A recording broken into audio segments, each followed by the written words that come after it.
Next Wave CNC's Shark Wizard. CNC made easy. Step 5. Setting the XY position of your material. The Shark SD101 moves in 3 different directions. The x-axis is left to right movement. The y-axis is a front to back movement. And the z-axis is an up and down movement.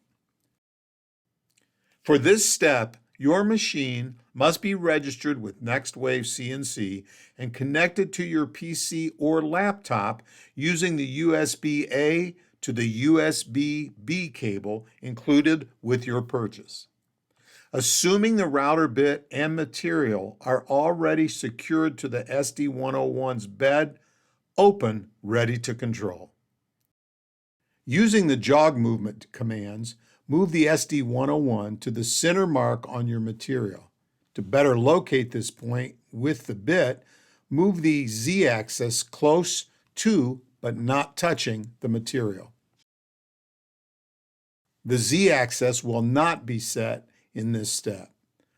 Once positioned correctly, press the 0X and the 0Y buttons in Ready to Control to set the XY position. You are now ready to continue to the next step.